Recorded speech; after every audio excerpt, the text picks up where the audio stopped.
Hello, it's me, Steady Eddie, from the YouTube, back sealing more Sawman UK videos. I also said in my last video that I wouldn't make another ESO video, but circumstances change. Upon making the last video, I got an urge to play ESO. It happens. Everyone has it. You haven't had the urge to play ESO, but then you think about it a little bit, and you think about all the good times that you have, and you think about all the fun fights that you used to have, and you think about the combat system, and you think, oh, I just want that feeling once more. And so I got that. In the midst of shitting on ESO and saying I don't want to play it anymore, I actually got the urge to play it. So I did. I hopped on and I wanted to have a little go. Just a couple fights, just a little dopamine rush, couple fights, hop on, hop off, and probably get that sort of itch out the way.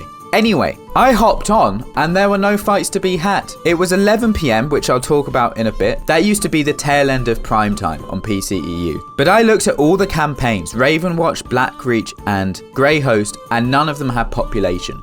1 bar for context on the PC UI is different to 1 bar on console UI. 1 bar on PC, I've never seen the bars empty on PC. I think if there's one person, even just one person, AFK in Cyrodiil, that counts as 1 bar. And the threshold to get 2 bars is incredibly low. So whereas on the console UI, I've noticed that the bar's actually empty when there's 1-2 people running around. I looked at the Imperial City and there was no one in Imperial City. And then I thought, well, that's fine. Cyrodiil, there's no one in Cyrodiil. I'll queue for Battlegrounds. And, well, Battlegrounds said no.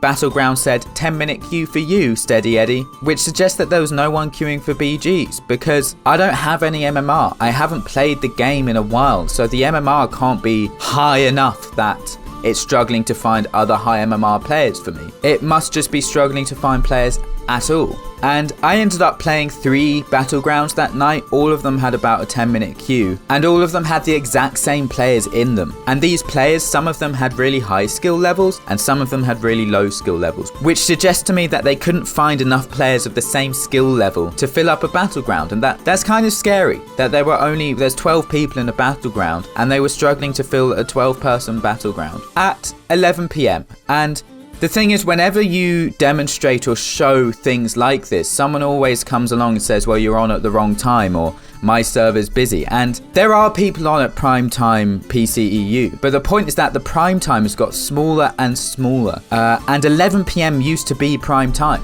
11 PM UK time used to be prime time. It used to be the tail end of prime time, but I used to log on at 11 PM and all the servers would be population locked or nearly population locked. Even a year ago, when the prime time had got a little bit smaller, it was still the tail end of prime time. And although it wasn't population locked, there was still 2-3 bars for every single faction on every single Cyrodiil campaign. And you could log on and get fights. And in fact, I used to make a concerted effort to log on at 11 PM because that's when the best fights were. Because there were less people, so there were less lag, but there were enough people to get really, really good fights. And that was how it was when I stopped playing as regularly. So to log on now, a few months later, and to see that there is no one, just no one playing, it's terrifying.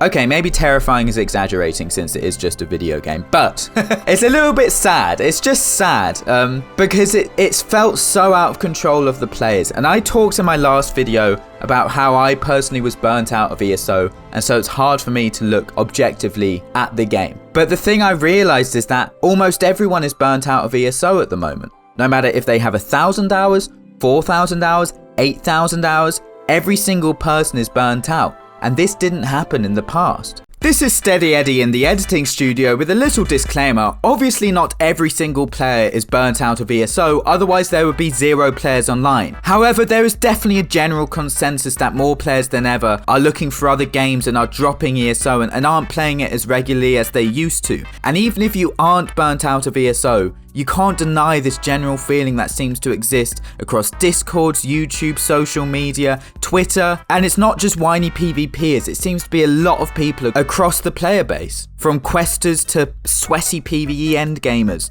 So I just wanted to point that out. In the past, the only people that got burnt out were those people that had 10,000 plus hours on the game, because fair enough, you've played how much? I'm getting a calculator out. You've played over a year. 10,000 divided by 24 is 416. So 416 days of your life has been spent. That's terrifying, actually. just to think about that. Anyway, since there's so many people with 10k hours on ESO. But anyway, it's fair enough to be burnt out at that point. But now there are people with not that many hours burning out of the game. And that's kind of sad. And the fact that they're moving towards advertising towards a more casual player base, or not even casual, but people that don't do PvP and people that don't do end game raids, means that those players aren't going to fill the position of new players in Cyrodiil.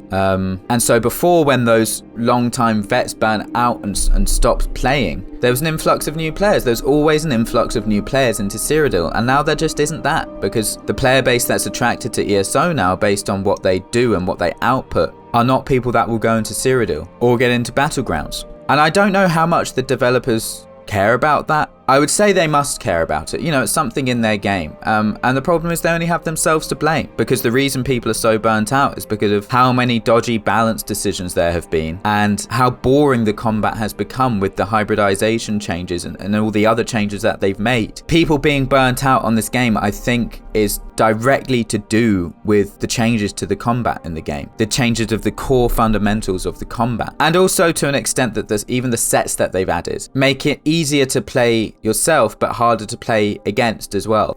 What I mean by that is, take a set like Dark Convergence. It made small scale so easy, small scale PvP so easy, being in a 4-man group. It was so easy to wipe huge groups in a 4-man group because of the Dark Convergence set that they added in. But equally, it was also incredibly difficult to play against, especially as a 4-man group, when everyone was just chucking around these huge fucking vortexes that would suck you in. And that's not rewarding gameplay. That's not rewarding. Rewarding is working for what you do, and there's a reason that hardcore MMOs have been popular and have this weird addictiveness to it. And it's that it's difficult to get the simple things done, and it's ultimately just feels rewarding for that. And although they're a pain in the ass, there is some level of reward to the masochism of endlessly chopping trees in New World. I think the kind of person that's attracted to MMOs in general is the kind of person that gets this weird sort of addiction to the masochism of the grind and the reward that you get out of it. And ESO doesn't have that anymore. So yeah, this is a short video. I don't think I'll even edit it to be 8 minutes. Maybe I will, I don't know. Hello Steady Eddie in the future. If you've edited this to be 8 minutes, well done. Good monetization. If you haven't, that's fine. Don't hit yourself. It's fine. It's fine.